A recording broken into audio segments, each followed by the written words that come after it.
Hi, and welcome to another episode of Hot Takes with me, the Silver Fox. It's a bad day for Humza Yousaf. The news is breaking that someone else has abandoned the party and has jumped ship to Labour. This time it's a senior official.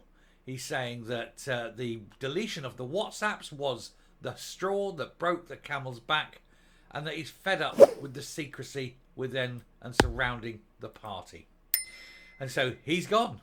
He's left, and the whole of this edifice is starting to crumble as people are starting to see the cancerous tendrils of lies, of secrecy, of hate, of ineptitude and criminality coming to the fore, exposed to the cruel, harsh daylight as the inquiries go on.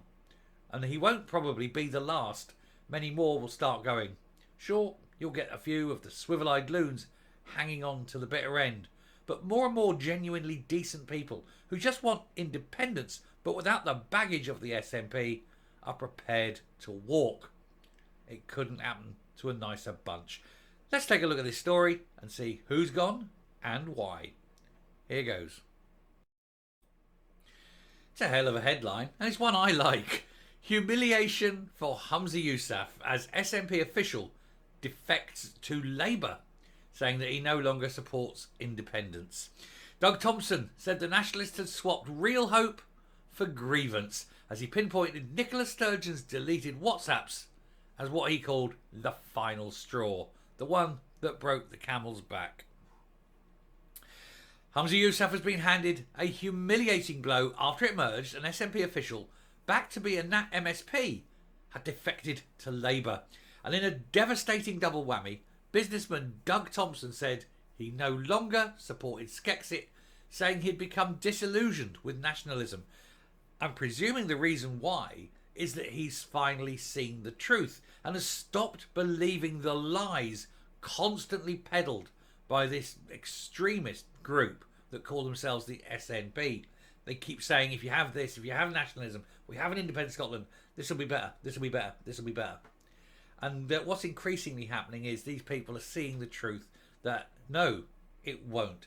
It will be worse. And when you're getting senior people like this going, not only am I joining Labour because I don't like the SNP, but I'm joining Labour because I no longer support independence, then you realise how bad the true figures are for independence.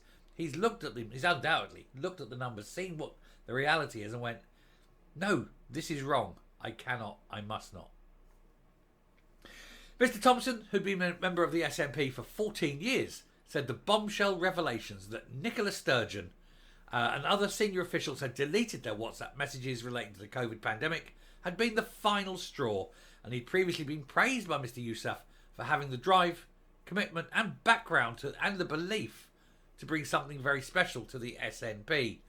But Humza Yousaf wouldn't recognise something special if it bit him. He's got no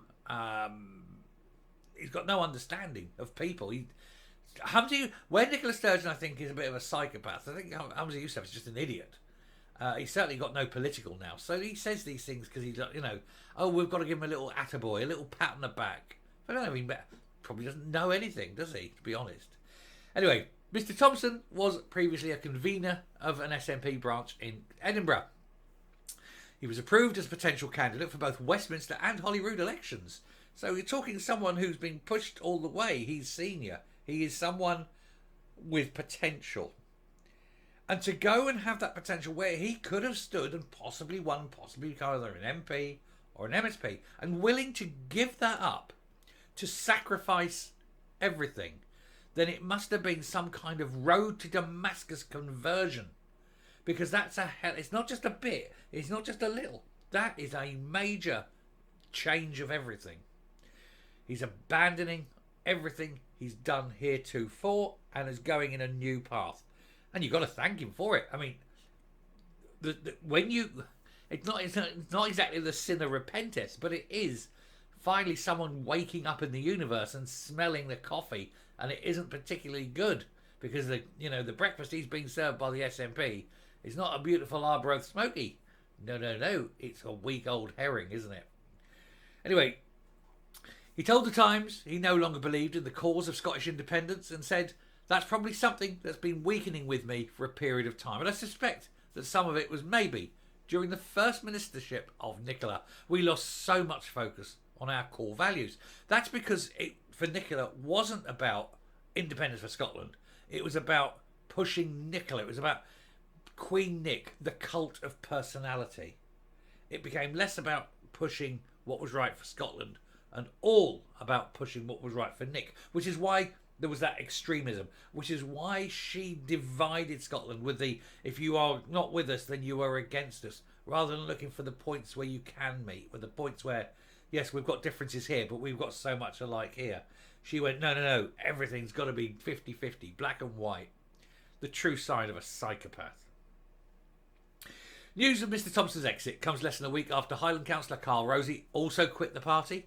Last year, East Kilbride, Straven and Lesmahago MP Dr Lisa Cameron defected to the Conservatives, and while other party figures have moved to Labour, including Eileen Donnelly, who introduced Sir Keir Starmer at the Scottish Labour conference at the weekend.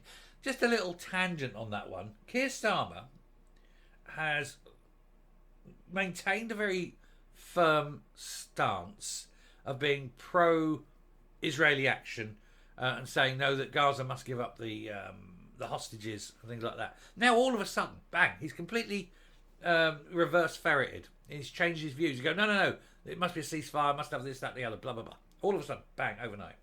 Now I'm presuming this isn't because his Jewish wife and Jewish children have said, no, Daddy, we don't want the hostages returned. I'm presuming it's because the guys down the mosque have said, if you don't do this, you're not going to get the Muslim vote.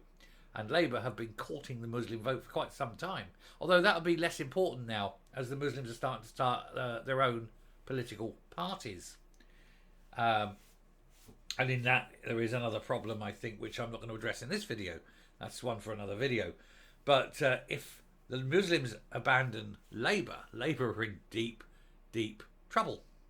But, of course, that's why he's down on bended knee going, oh, no, I'm going to completely change my view and throw my wife and my Jewish wife and Jewish children under the bus. Nice guy, Pop. Anyway, a former advisor to Miss Sturgeon also said he was backing Labour at the general election. Benny Higgins, the former chief executive of Tesco Bank, said it made sense to vote for Sir Keir's party. Now, these are all SNP backers, SNP supporters, SNP members, SNP officials, SNP politicians. And they're all jumping ship, predominantly to Labour. But they're all leaving. They've all had enough. They've all seen through the smoke and mirrors that is the SNP. And they don't like the steaming turd that's at the heart of it. The corruption, the lies, the cover-up, the secrecy. And they're all jumping out because they don't want to be associated with it anymore. Which, of course, is one of the reasons the party's doing so badly financially. Because they're struggling now to get corporate sponsorship. And with membership numbers falling as well, they're reliant almost wholly on the politicians, the money the politicians give, and the list money from Westminster. Which is why we can bankrupt them. General election, bit of tactical voting. Don't care who you normally vote for.